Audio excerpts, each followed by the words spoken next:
Can you dig it, sucker? You're listening to the Hall of Fame. Here's Booker T and Brad Gilmore. Final countdown went down in Nashville at the Nashville Municipal Auditorium, and they had a hell of a house. Had a hell of a house in the building. Looked like it was jam packed, man. Looked like it was sold out to the rafters.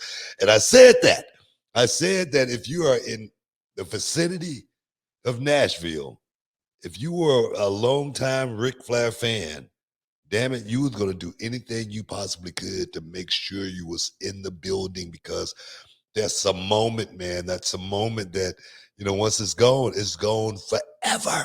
I said if Muhammad Ali and Joe Frazier came back and fought in the Toyota Center, damn it, I'd buy a ticket. I'm serious. You know what I mean? If Elvis came back, I'm sure Nashville or Memphis, they had a cut, it'd be sold out. If it was 5 days, it'd be 5 shows sold out. I'm serious. Nostalgia is never going to die. What did you think about the match, man? Talk to me. You was there. I was there. Diamonds are forever, and so was Ric Flair. We were excited to see him, walk down the aisle. I think when that match was first announced, I had my reservations about it. And then I came around to the idea. It was like, hey, if he's cleared, he's medically okay. He's throwing things around with Jay Lethal. He looks like he's in good shape. I think they could put a match together. And then when I saw the tag match, I said, this is a great idea. You got Andrade who can go. You got Jay who can go. You got Jarrett, who's a consummate heel, who's going to be a real great antagonist for Rick. And so I was excited for it. And the stars were out in Nashville. I'll tell you what, man, you had Bret Hart, Mick Foley, Undertaker there at ringside. You had Kid Rock there. You had DDP, Raymond, Dominic Mysterio were watching back there. Mickey James was back there. Everybody came out to see Rick's last match. And I was there in Gorilla right before he walked out. And Charlotte was there, his daughter, obviously. And she looked at him and she said, Dad, are you okay? He goes, I'm good. I got this. Right. And he looked confident. And so they had the match, the tag match. And I will say, was it an all-time classic Flair match? No. Were there some scary spots in it? To be honest with you, absolutely. This man is 73 years old. A few years ago, he was in the intensive care unit. We almost lost him. Remember when he got out of the hospital? He was very thin and gaunt, and it was scary. So there were moments in that match where I was legitimately scared. But when it was over, the 1, 2, 3 came. I was elated that one of the legends of our industry, the greatest wrestler of all time, was able to go out, have his one final match, draw the house by himself. This wasn't like WrestleMania 24. This wasn't like when he had a match with Sting and TNA. This was called Ric Flair's last match, and that nearly 7,500 to 9,000 people were all there just to see the Nature Boy in whatever capacity we could see him in. And he made the walk. Was it a great match? No. But was it a great moment? Yeah.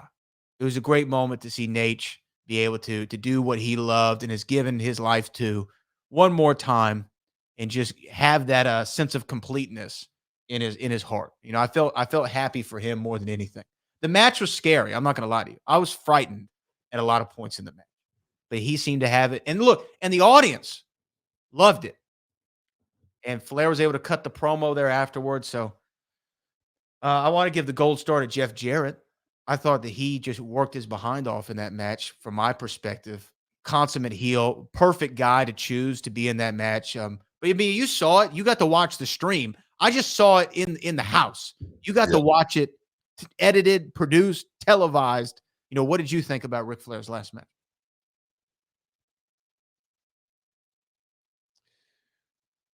Man,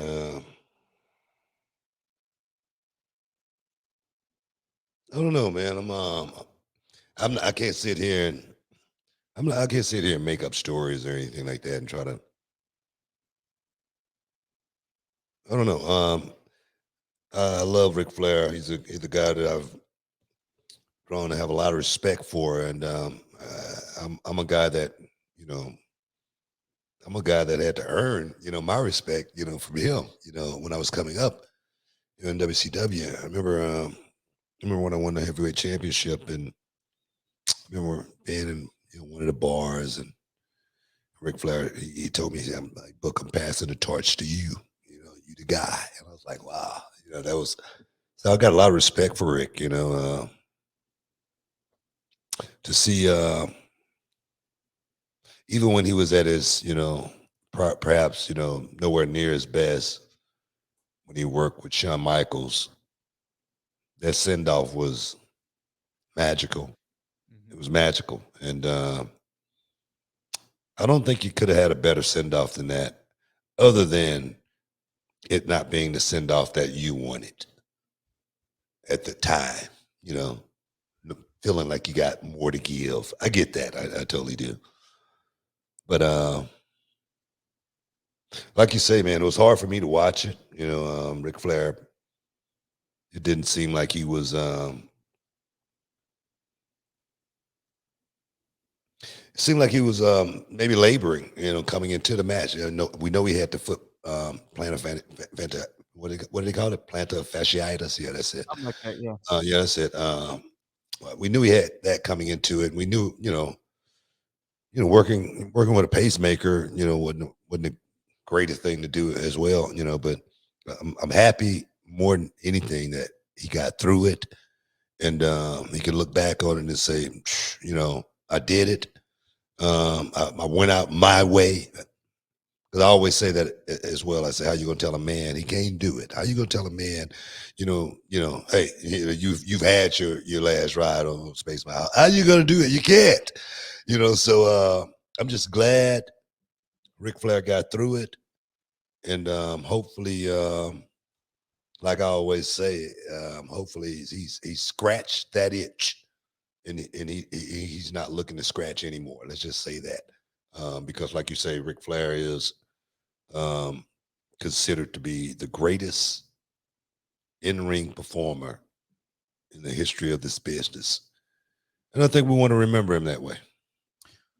I do too. I agree with you. I think the match with Shawn, if it were me booking it as a fan, right? That was how I would want to see Rick go out.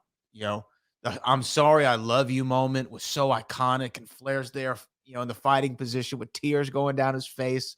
Shawn hits it, the 1, 2, 3, leaves him looking at the lights. It's beautiful. It's a beautiful moment. Yeah. But as you said, how are you going to tell a man, that's where he has to end it?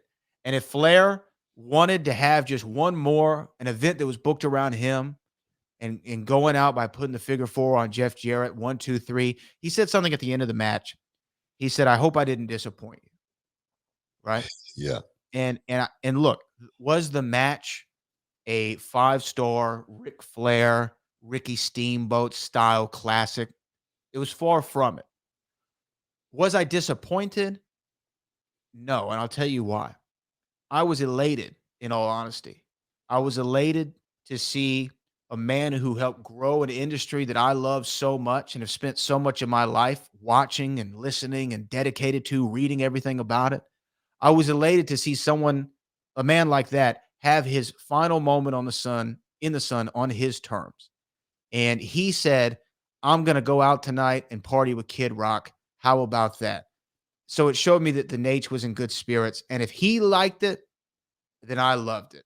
Was I frightened, scared, and watching the match literally at one point? Like, I was literally watching it like this at one point.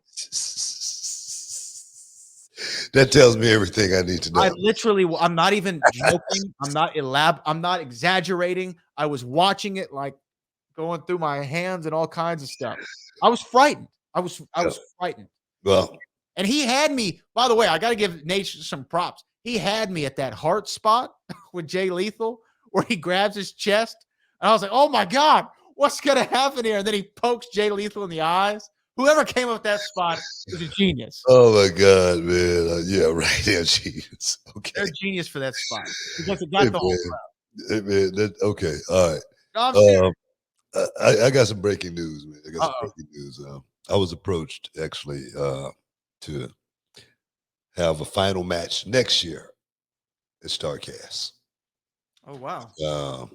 The Harlem Heat's final match. Here in Texas. And I said, hell no. we ain't doing none of that. Okay.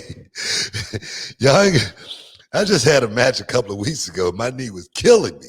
So I can only imagine what it's going to feel like next year. You know what I mean? So y'all can forget about seeing me do one last match. You know what? But the thing is, I'm still working. I'm still having matches. You're just never going to see me have a last match. And you're never going to see me do much in the ring. I'm never going to build a match up like I'm doing a whole lot.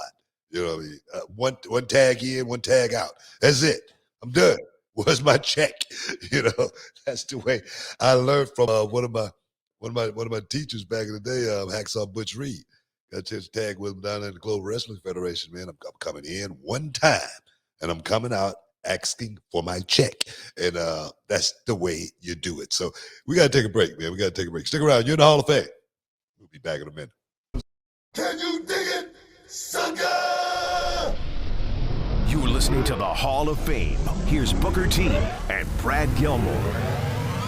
What's up, this Booker T, two-time Hall of Famer. I know you're checking out the shine, checking out the gloss. I want to thank you guys for checking out Row on YouTube. Hey, don't forget to click and subscribe to check out all the latest content right here each and every week. Now, can you dig that, sucker?